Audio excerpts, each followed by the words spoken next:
ముఖ్యమంత్రి చంద్రబాబు నాయుడు గతంలో 3 సార్లు ముఖ్యమంత్రిగా పనిచేశారు. ఇప్పుడు 4వసారి పనిచేస్తున్నారు. 4వసారిలో ఆయన ముఖ్యమంత్రిగా పనిచేస్తున్నప్పుడు ఆయన పనితీరే పూర్తిగా మారిపోయింది. గతంలో 3 సార్లు జరిగిన లోపాలను సవరించుకుని ప్రజాభిప్రాయం, పార్టీ శ్రేణులు, కార్యకర్తలు, నాయకుల అభిప్రాయం మేరకు నడుచుకుంటూ మళ్ళీ 2029లో కూడా ఇదే కూటమి, ఎన్డీఏ కూటమి, తెలుగుదేశం, జనసేన, బీజేపీ మరొకసారి అధికారంలోకి రావాలనే సంకల్పంతో ఇప్పుడు చంద్రబాబు నాయుడు మారిన ముఖ్యమంత్రి. ఆయన ఎన్ని చెప్పినా మారడు అనేవారు ఆశ్చర్యచకితులవుతున్నారు. గతంలో అధికారుల సమీక్ష సాయంత్రం 6 గంటలు దాటైనా అర్ధరాత్రి వరకు సమీక్షలు నిర్వహించే ముఖ్యమంత్రి ఏ సమీక్ష అయినా అరగంటకు దాటి సమీక్ష చేయకపోవటం, సాయంత్రం 6 గంటల తర్వాత ఏ అధికారిక కార్యక్రమాలు కూడా అధికారుల మీద ఒత్తిడి తేకుండా ఉండటం ఒక విశేషం. అంతేకాకుండా ముఖ్యమంత్రి అయ్యి ప్రభుత్వం ఏర్పడిన తర్వాత సంవత్సరం 2 సంవత్సరాల పాటు నామినేటెడ్ పదవులు నింపుదామనే ఆలోచన కూడా ఉండేది కాదు గతంలో.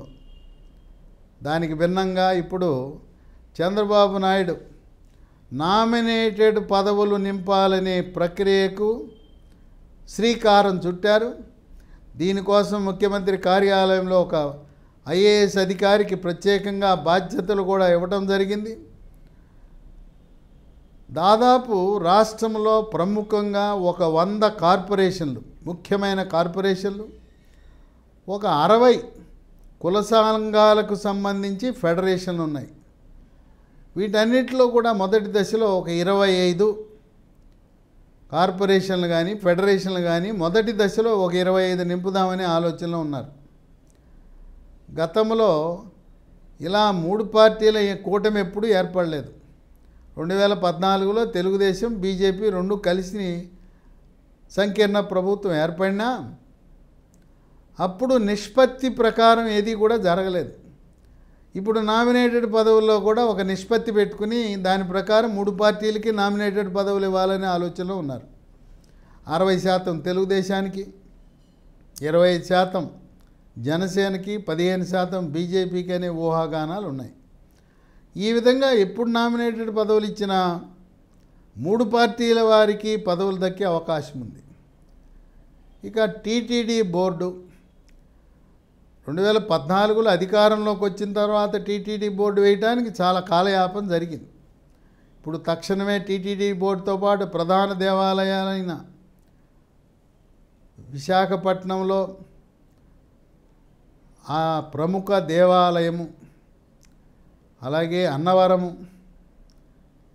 కనకదుర్గమ్మ దేవాలయము, అలాగే శ్రీశైల దేవాలయం, ఇలాంటి ప్రముఖ దేవాలయాల పాలక మండళ్ళు, ట్రస్ట్ బోర్డులు త్వరితగతిన నియామకం చేసి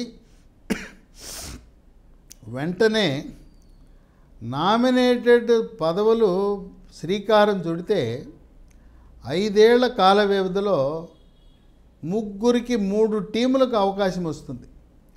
అందువల్ల త్వరితగతిన నామినేటెడ్ పదవులకు శ్రీకారం చుట్టే కార్యక్రమాన్ని చంద్రబాబు నాయుడు చేపట్టడం జరిగింది. గతంలో ఆయన పరిపాలన అంటే అభివృద్ధి, సంక్షేమం ఎప్పుడూ కూడా సెక్రటేరియట్కి పరిమితమై పాలన మీద దృష్టి పెట్టి వివిధ శాఖలతో గంటల తరబడి సమీక్షలు చేసే చంద్రబాబు నాయుడు ప్రతి శనివారము మంగళగిరిలో ఉండే రాష్ట్ర పార్టీ కార్యాలయానికి వచ్చి ప్రజలను కలవటం, నాయకులను కలవటం, శ్రేణులను కలవటం ఒక విశేషం. అంతేకాకుండా మరొక నూతన విధానానికి శ్రీకారం చుట్టాడు చంద్రబాబు నాయుడు. ప్రతిరోజు పార్టీ కార్యాలయంలో మంగళగిరిలో ఒక మంత్రి, ఒక సీనియర్ నాయకుడు ఇద్దరు అందుబాటులో ఉండాలి. శ్రేణుల్ని కలవాలి, ప్రజల్ని కలవాలి, కార్యకర్తల్ని వాళ్ళ సమస్యలు ఏంటో అర్థం చేసుకోవాలని చెప్పి ఆ విధంగా కూడా ఒక నూతన విధానానికి శ్రీకారం చుట్టడం జరిగింది. అనేకమైన నామినేటెడ్ పదవులు ఉన్నాయి. వీటికి నీటి సంఘాలు ఉన్నాయి. నీటి సంఘాలు, ఆహార సలహా కమిటీలు, తర్వాత మార్కెట్ యార్డులు, మార్కెట్ యార్డులో డైరెక్టర్లు, అలాగే సహకార సంఘాలకి నామినేట్ చేశారు. అలాగే సహకార సంఘాల్లో కొన్ని పదవులు, ఆ విధంగా గ్రామ స్థాయి, మండల స్థాయి, జిల్లా స్థాయి, రాష్ట్ర స్థాయిలో ఉండే నామినేటెడ్ పదవులు భర్తీ చేయటానికి శ్రీకారం చుట్టడం అనేది ఒక విశేషం. తెలుగుదేశం పార్టీ, జనసేన, బీజేపీ పార్టీలు వారి వారి నాయకుల జాబితా, శ్రేణుల జాబితా, కార్యకర్తల జాబితా, ఎవరైతే ఎన్నికల్లో ఆర్థిక వనరులు వెచ్చించి సమయం కేటాయించి పోలీసు కేసులు, జైళ్లను లెక్క చేయకుండా పనిచేశారో అటువంటి వారికి నామినేటెడ్ పదవులు ఇచ్చి వారిని గౌరవించాలనే సంకల్పంతో చంద్రబాబు నాయుడు మారిన మనిషి.